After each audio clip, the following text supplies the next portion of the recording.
Are you tired of the same boring and unhealthy diet of corporate media propaganda and the distraction du jour? Your antidote is here at Cindy Sheehan's Soapbox. Real, revolutionary, and relevant news and talk with fascinating and brilliant guests. Prepare to be informed and motivated with your friend and host, Cindy Sheehan.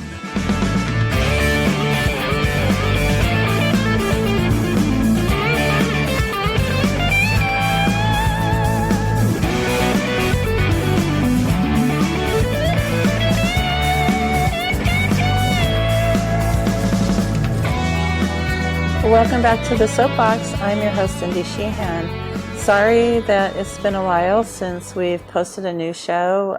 Since we had to evacuate from the fires, the smoke here has been overwhelming. I've had some issues with my throat, etc., because of the terrible smoke. But we're back. And we're back with a good friend of ours, Christina Tobin.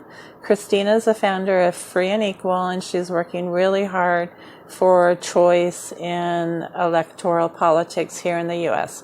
So stay tuned, and we'll be right back with Christina Tobin. Christina, welcome to Cindy Sheehan Soapbox. Hi, Cindy. Thanks for having me. I should say welcome back because you have been a guest before. So just remind our listeners a little bit about yourself before we get into the interview. Oh, sure. I'm the founder of Free and Equal Elections, and our mission is to broaden electoral choices through education, direct positive action. And we're a 501c3 nonprofit organization. We lead national, state, and local efforts to transform the electoral system in the United States by hosting gubernatorial, presidential, senatorial debates. We've been doing our electoral reform symposiums, I think, for 8 years in a row now, and producing United We Stand tours. So we'll be having one coming soon, I think next week, actually, in Taos, New Mexico. And we're going to be launching our blockchain election system app. So these are the real key projects we do at Free and Equal Elections. And we were founded about 12 years ago. And gosh, Cindy, we go back since 2008. And long time, huh? At the Open the Debates rally with Ralph Nader, I met you and kind of jumped into the PR from Ballot Access nationally for Nader. And that was a spark in the creation of Free and Equal Elections. We hosted our first, nationally televised presidential debate in '08, the only national televised debate there has ever been outside of the mainstream commission on presidential debates. So that's the brief history of Free and Equal. Well, you said you were going to launch a blockchain election app. I'm not exactly sure what that is. Well, Nexus Earth, Colin Cantrell, is developing the coding and for the blockchain app, and his father's Jim Cantrell, co-founder of SpaceX. And Colin put on an event in Aspen Institute a couple of years ago. So beautiful. Ron Paul was there, and Jesse Ventura, and Dennis Kucinich, and many more. Eric Voorhees of Bitcoin. And what blockchain voting is and what it will do is promote transparency and empower voters with information about all of their candidate choices. Mm-hmm. So as I'm going on our site, you can go to free and equal.org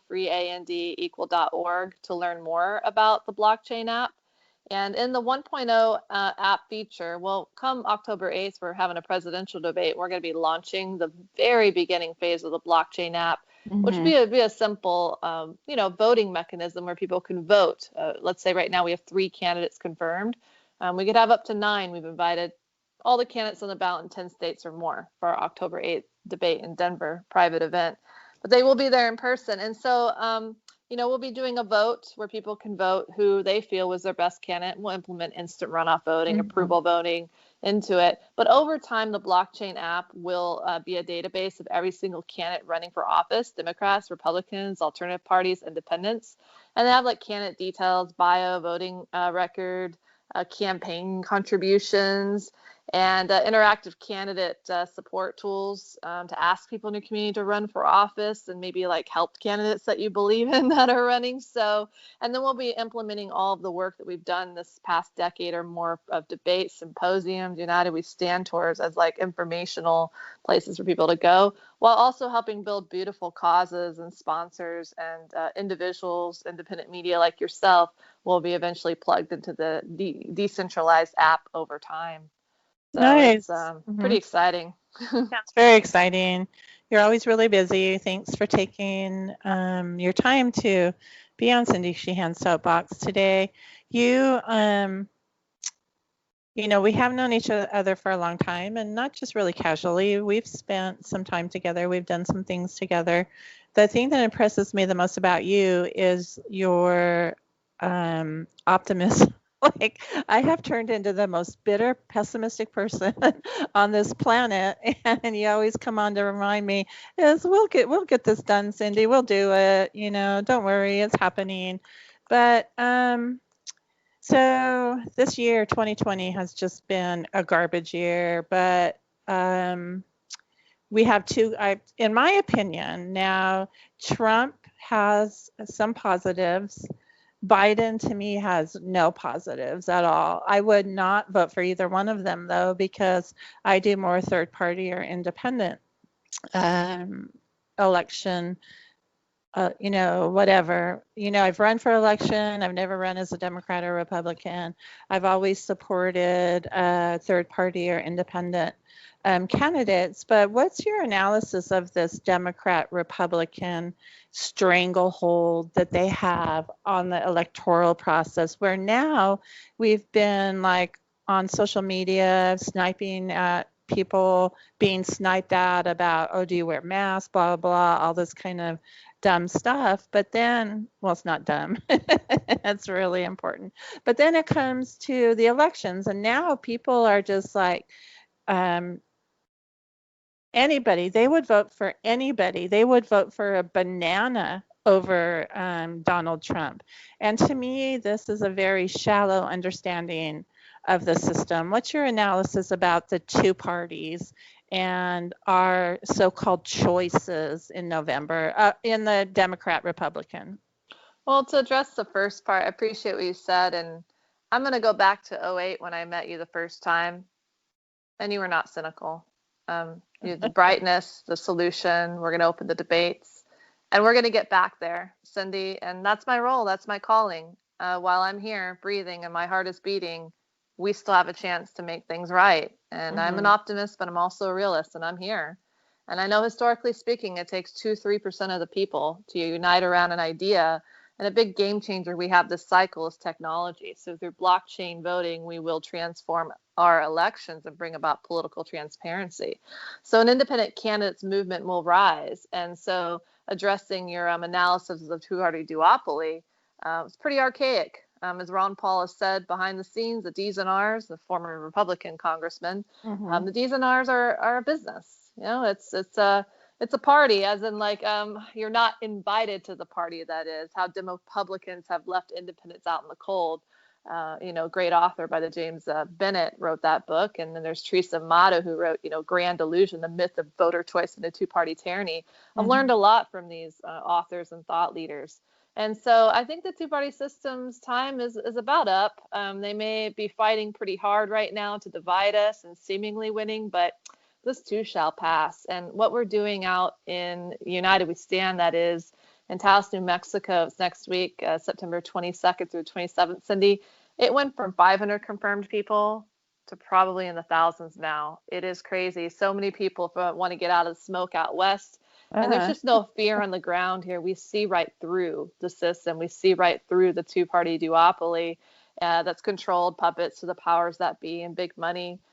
We see it, the Buffett and the Soros and the Murdoch too, Rockefeller, Rothschild, and come on, Gates. I mean, we see exactly what you're doing. So United We Stand is an annual nationwide tour uniting the younger generations with musicians, artists, and thought leaders to encourage local civics participation, inspire people to run for office. So that energy in Taos, New Mexico, we may have a few presidential candidates who are going to be at our debate. They're on site to speak on the stage, United We Stand. We're trying to live stream it, but it has moved to the national parks. We outgrew the ranch, and we're going on the park, and the people are building it, Cindy, like the solar stage and it's just the music at night and the tents and the buses and RVs. It's happening. I mean, it's like Woodstock style, but with actually a solution-based direction to shift people towards, which is not what we had in the past, but we do have now, thanks to technology. Now you're making me feel even worse that I can't make it. It Oh, sounds you'll be there in spirit, and sounds really. we'll be I evolving certainly into more will. tours next week, Yeah. next year. And Cambria will be a stop, and I know I'm going to see you there next year should that happen. Where I live in Central Coast Cambria, just a couple hours south of you. So no, it's understandable. It's a long ride. You know, you're going to be out in the cold at night, 40s, and it's hard. You know, some not too hardcore camping, but glamping or whatnot. But I know you'll be there in spirit. You'll see the footage, and there'll come a time, you know, where you're going to be on the stage. And I anticipate we'll have more stops next year. But you got to Yeah. put your health and your family and your well-being first. So. Right. Mhm. I really am looking forward to seeing you again and being more involved. And what is also very good about you and your movement is that, you know, there's not, it's like, I'm a socialist. I'm a left-wing socialist, and I know your movement has many spectrums of, you know, between right and left, independent and third party politics. And I wouldn't be ideologically pure if there was a good candidate, you know. If, as a matter of fact, if it was like Ron Paul against Trump, I would vote for Ron Paul, even though I don't agree with him 100% on everything. But, you know, anti-war, anti-empire, that's my line. You know, I wouldn't support any candidate if they were for war or for empire. What do you think about the Green Party strategy? It seems like the Greens, even though they've made a few inroads locally, it seems like they spend a lot of their time on presidential politics. And I would think that their party would be big enough now that maybe they should be trying even harder in local politics between presidential years. And I'm not just picking on the Green Party, because I think a lot of third parties are like that. So how do you find that strategy? Are you more active in presidential years with your movement, or are you also encouraging local and state participation? Those are some great questions. I would say, you know, addressing briefly, we brought up Trump a couple times. I focus on the good. Two good things of getting elected is more people are engaged than ever in our elections. I think if Clinton had gotten elected, Cornel West said it best. I think we're going right into World War III. Who knows? It's an unknown. But, you know, Trump getting elected, people are more engaged than ever. And number two, man, Cindy, he was an outsider of the system. Definitely when he was elected, and he won. Like, he even inquired through Richard Winger, and I connected to, you know, that he was interested in running as an independent for president. So that was interesting to learn, you know, back in that cycle, but learned it takes 800,000 signatures. And, Right. you know, we know Ralph, he got challenged, I think, and knocked off the ballot back in 04 in 34 states by the Democratic Party. But regarding the Green or Libertarians or Constitution Party or the Socialist, you know, the Socialist Liberation Party, Gloria La Riva, you know, is going to be part of one of the presidential candidates at our debate, and Howie Hawkins of the Green Party, and Brock Pierce, too. That's cool. He's running as an independent, Mighty Ducks Bitcoin guy, you know, millionaire. Talk about a transition. But presidential, yeah, local's where it's at, Cindy, which is why the United We Stand tour, that whole blockchain app, I mean, the first candidates we're going to be listing on that app, we're going to be targeting the congressional races because they're key. But we want to get people comfortable with the concept of blockchain voting. Gosh, a two-party system, shame on them. You know, they use this wasted vote syndrome. Oh, don't vote for Ralph Nader in Florida because you're wasting your vote. When in fact, the real waste is the two-party system itself. I don't know how to say it kindly, but shame on them for not implementing alternative voting methods like ranked choice voting or approval voting, which would rid of the wasted vote syndrome. So they're the ones at the fault of the wasted vote. They're the creation of that. It's no candidate like Nader. But anyway, back to blockchain voting. I do foresee through our app, and as we ignite an independent candidates movement, which is what civil rights leaders are mentoring me, and that verbiage and all, is that through blockchain voting, we'll be able to shift the power from the federal to state and local level. And I see that happening. And so while our platform is a test, I do foresee us giving a free and equal chance of all types of candidates winning, because I see independent Ds, Rs. I don't even call them third-party candidates anymore. I call them alternative party candidates and independents. Truly a free and equal platform of being heard and seen by the people. And when they do actually get elected, starting with those 235 seats, replacing, I hope, most, if not almost all, in 2022 and even more in the next cycle, that these sort of candidates are going to be the kind that are asked by their local community to run for office, not necessarily seeking. I think a lot are going to have technology backgrounds too. And I can see them implementing blockchain voting into the system when they get elected. So yeah, I see when that happens, it's shifting from the federal to a local level peacefully. It's the only way I can see how we can do it peacefully. And some argue under the Constitution, government, to get back to the orders of the Constitution, we need to be cut back up to 70%. I'm not attached. It can be 20%, none, 40, whatever the people want. But under the blockchain ledger, we'll be able to hold the government accountable. And maybe, they're not going to be able to lose what $21 trillion Lee Camp put in his book. Independent media, good for him. The work he does of Redacted Tonight. It's like, wow, our government just lost 21 trillion, and people can barely, it's just the middle class. We can't even, healthcare doesn't need to be a divisive issue. Living healthy lives and climate control doesn't need to be a divisive issue. We can just be, under a sustainable system, everybody can be taken care of, really realistically. Under a sustainable system, we've got to take care of ourselves first, and that'll inevitably help Mother Earth. So it's just, we see right through them. I hope that wasn't too long, but that's where we're going. You're my guest. You should be able to talk as long as you want.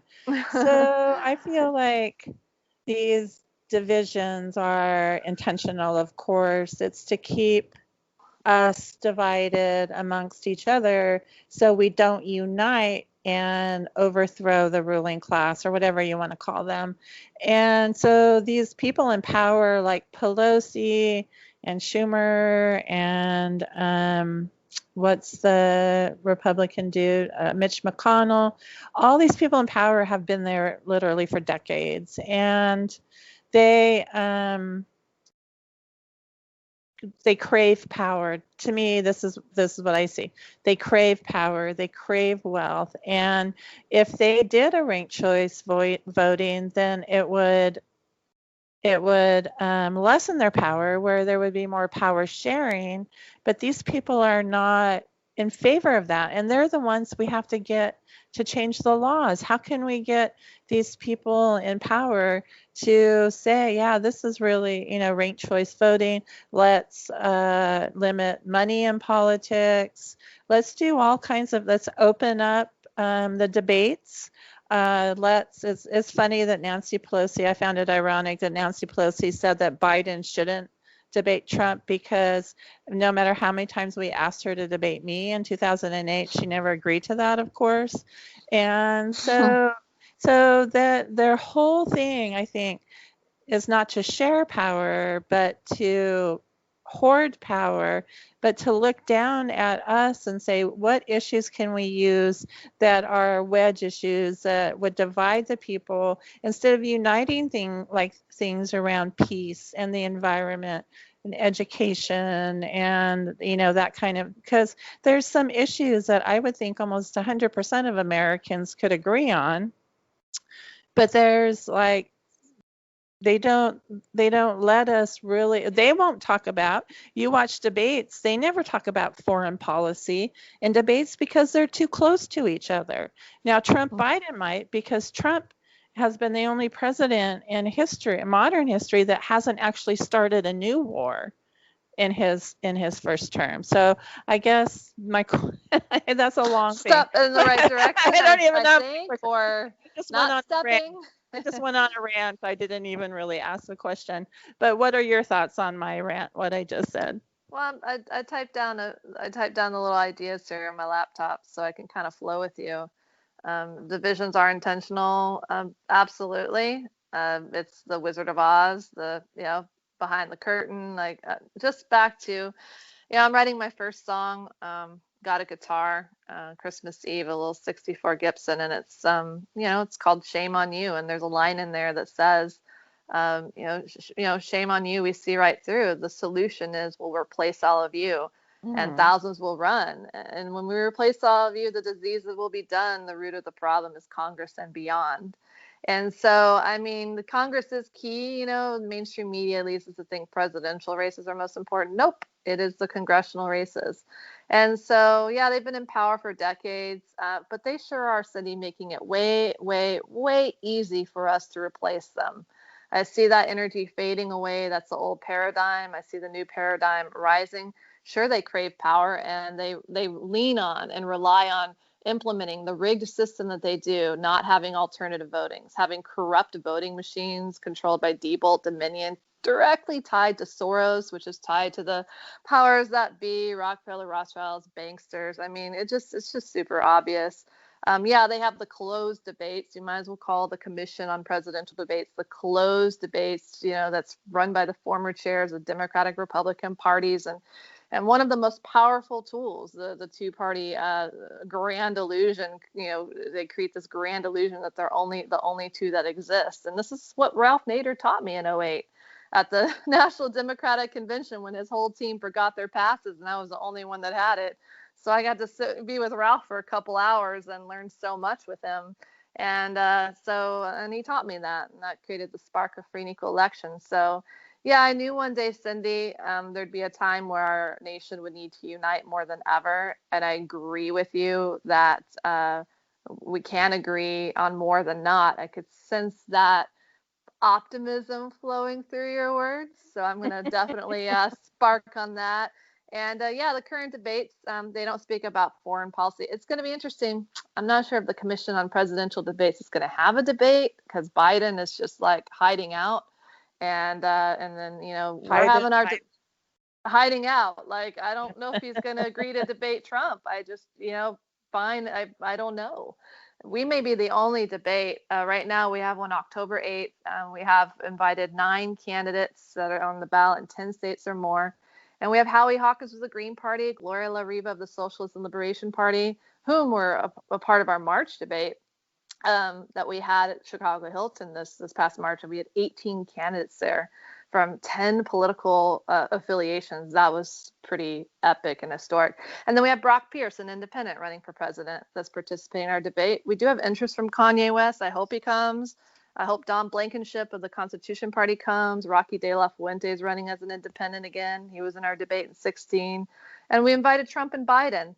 More voices, more choices. So what about the libertarian candidate? Isn't it and Jo Jorgensen? She was at our debate in March. I hope she can be there. Big influential people around me have told, she kind of went mute on us in April. She's like, oh, I want to interview on live sessions, United We Stand, and then completely has gone mute on us. And people tight to her have said she hopes to get in the Commission on Presidential Debates. Good luck. Yeah, really. If they even have a debate, but you know, if you agree to that one, you can't agree to another.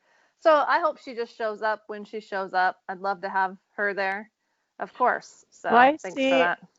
I see, like, on if there is a Trump-Biden debate, I actually might watch that because I think the entertainment value will be amazing, and I really do think that Trump would slaughter Biden because Biden is he obviously has some intellectual impairment at this point.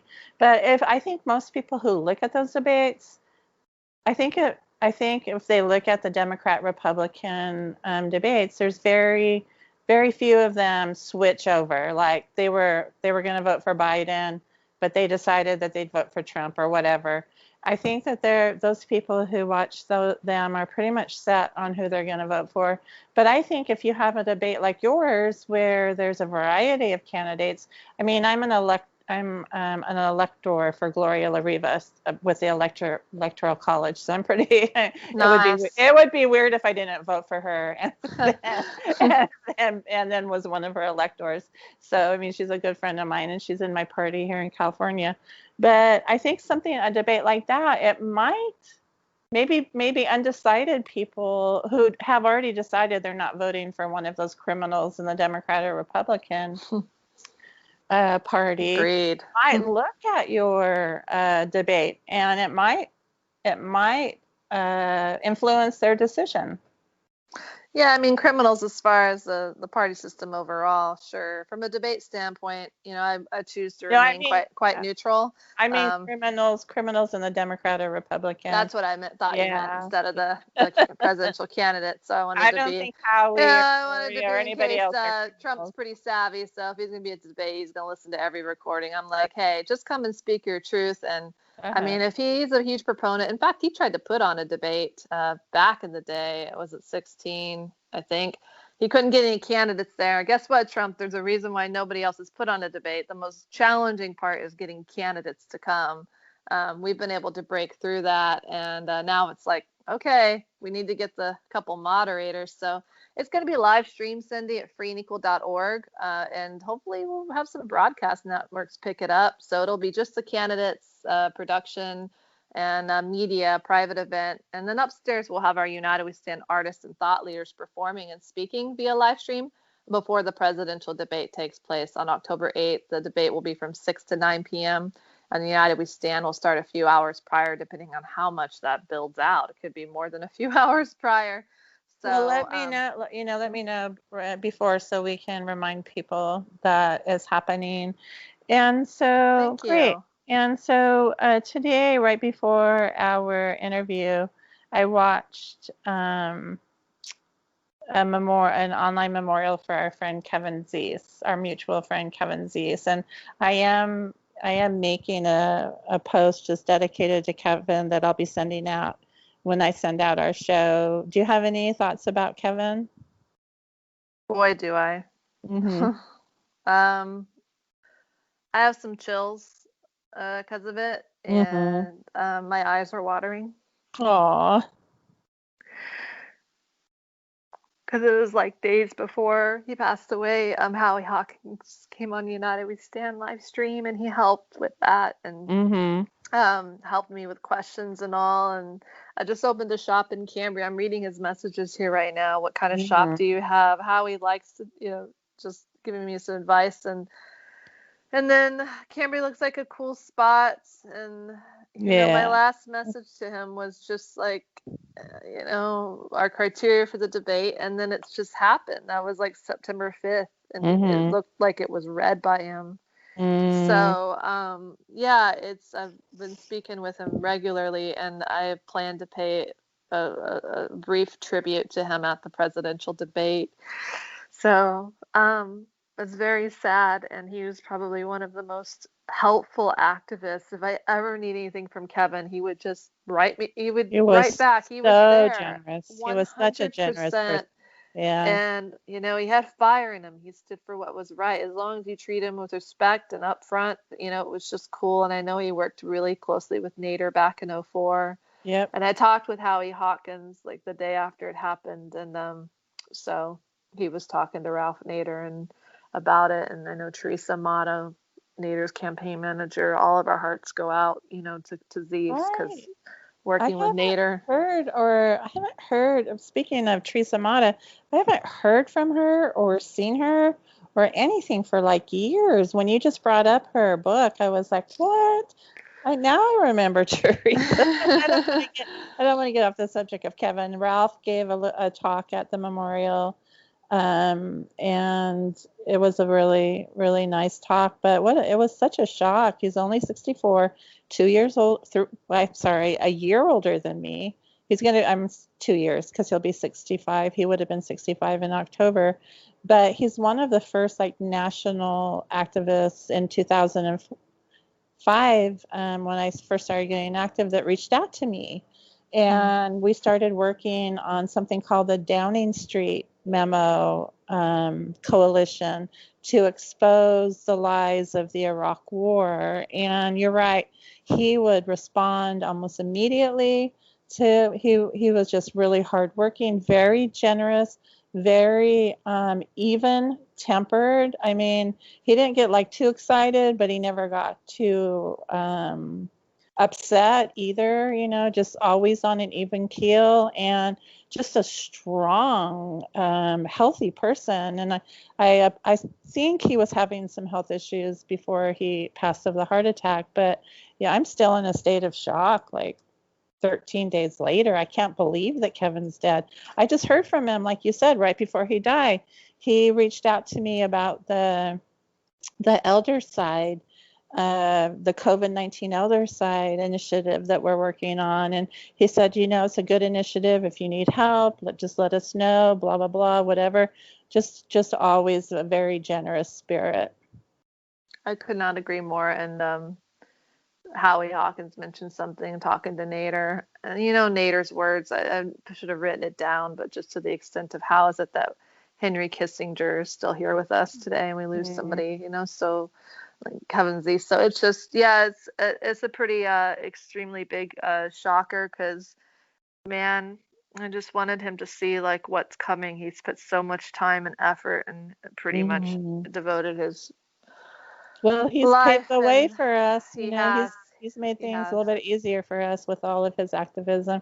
That's what, when my sister passed away from cancer a few years back, I was just like, Dick Cheney's still alive, but you take my sister? Yeah, Dee Dee, my sister Dee Dee. Right. Why are these and then, Dick Cheney got this young heart, so he's still alive. And then we lose somebody precious to the world, like Kevin. I mean, people like Dick Cheney and Henry Kissinger, they're like these demonic presences in our life. And Kevin was just so filled with light and hope and positive energy that it's just a great loss for all of us, even people who didn't know Kevin. And that's why, this whole system is just intentionally darkening, the clouds and smoke in the West Coast, the timing right now. I've already felt and saw this coming a decade ago, Cindy. It's just this nonstop divisive chaos fight. No, not buying it. And so, like, with what we're doing for United We Stand and the debates, you'll notice the debates, we do not want any yelling and screaming and name calling. It's a conversation. We don't allow have peaceful exchange ideas peacefully. They could be totally different ideas, but respect one another. Let the people decide what works for them. You're putting out the ideas, and that's what our platform offers. And as far as the fest, I mean, you got like John Lennon. I love his watching the wheels go round and round, and I'm watching them go round and round right now. And that one line and that song I stick with when things feel a little off-centered. I'm like, whew, why am I doing this? Is somebody else going to do this? Is this my calling, duty? Okay, geez, I don't see anything else coming. If it did, I'm cool with doing my jewelry design, and art. Right. That's like where I'm at, which maybe puts me in a great place to do this work too and balance. But that line in Lennon, there's no problems, only solutions. And he is right. There's no problems, only solutions. And I keep imagining, and one of the first songs I've learned on my guitar is Imagine by John Lennon. And I imagine exactly what he said in that song. The system labeled him this, that, he's socialist, because imagine. And no, man, I just saw it completely independent. I take it as an independent way of just imagine the people living in peace as one. And that is coming. And so United We Stand, we're going to have fun changing our country. Life is too short. Kevin Zees is a prime. I don't know. I get so chalked up, and I don't cry too often. Maybe I am a little more lately, but because I mean, the political world can, you can just like put up a lot of guards, but now I'm evolving into more evolution and technology and all. It's like it's okay to show that love, and there's it's just choose to trust in people until given a reason not to. And that's where I'm at. I'm going to choose that despite the system trying to make us not trust each other and have masks and cover our faces up. There's so much more to it. And I am just not buying the fear. So United We Stand, there is no fear at this fest. It is love will win. Love is greater than fear. We see through what they're doing, and we will rise as a country and as people together. Well, fear, that's how they control. That's how they're controlling everybody.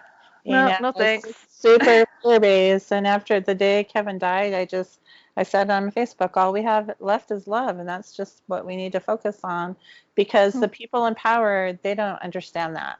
And they never understood me. They thought that maybe I was like coached. People told me what to say, and if they just ignored me, I'd go away. But they didn't understand the immense love between a mother and a son would never let me go away, and because they don't know that. I feel sorry for them because they don't experience, I don't think they experience the kind of love that we experience, and the thing that keeps us going even when we're bitter and pessimistic. We still have to keep going because of that love. And we need to honor Kevin and honor my sister and everybody that has gone before us by going forward. That's the only way we can go. Yeah, I'm definitely with you on that. And getting back to the love will win. And when people have this anger, right, towards the people in office, I get it. I've had vivid dreams. I not all the time, but I had one where I literally sat maybe between Obama and Hillary Clinton. And in that dream, it didn't faze me. I chose to have absolutely no anger towards these two individuals. I just really, they have a lot of room for improvement is the nicest thing I can say. But I'm not going to give them any of my energy, nice. Cindy. I'm not going to give them any of my energy to be angry. I'm going to put that energy towards solutions and uniting our country and love and music and unity. And that blockchain voting app, it is the beating heart of free and equal elections. It will be promoted at every stop of the United We Stand tour. And as we expand into our presidential debates, furthermore, there's coalitions of hundreds of organizations turning their heads towards our debates. So whatever happens, it's for the people. But I also want to maintain the integrity of the debate, having done it for, this is the fourth cycle now. And knowing how to do the art as the co-moderator and organizing it is quite an art to put on. It's not an easy task, but it's gotten easier. But as it gets bigger, it gets, and that's a great thing. So they're not going to take any of my energy. And in that dream, I just had there were these students walking into the room, and I just ignored that energy left and right. And I was there for those students to educate them. And that's how I feel. With the congressional ratings at the lowest ever, all-time low, and more voters consider themselves independents than D's and R's. And statistically speaking, they say the 18 to 28-year-olds are the game changers. But man, we welcome everybody at United We Stand. I'm going to see so many people from Woodstock educating. They're going to be speaking into the ears of the youth and helping them to get a jump start so we don't fall back into what we did again after Woodstock. So I'm stoked. I'm excited, and it's going to be a good run for the next coming years and decades.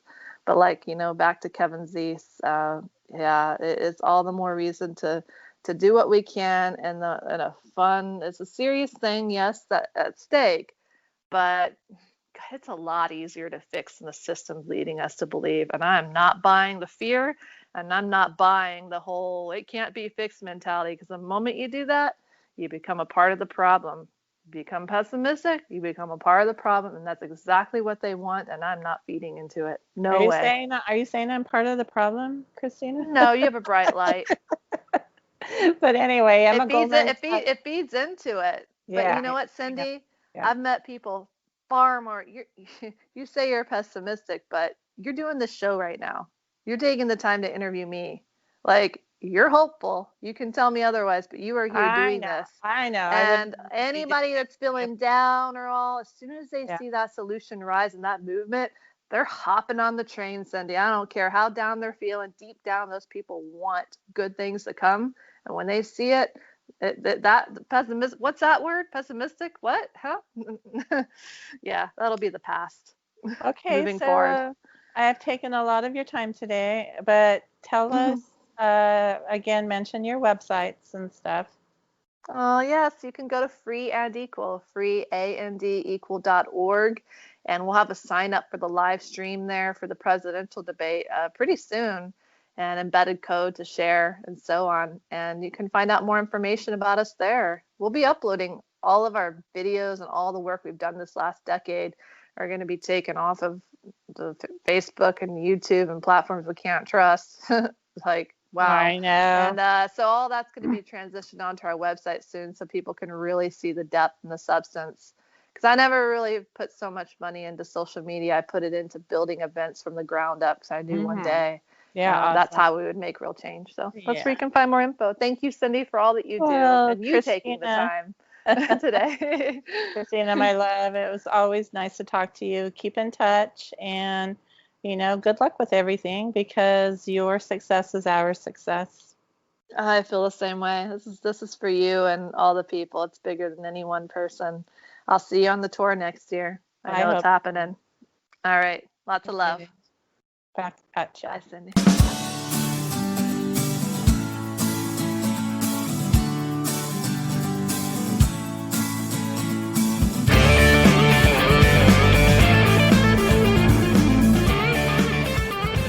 Well, that's it for this week's edition of the Soapbox, or this edition of the Soapbox. Hopefully, if there's no more calamities, we'll be able to become more regular again. I'd like to thank my engineer, Don DeBar. I'd like to thank Christina Tobin for her energy and for giving time to be on Cindy Sheehan Soapbox. And I'd like to thank you for listening to the show. I am Cindy Sheehan. You have been listening to the Soapbox. Peace out for now.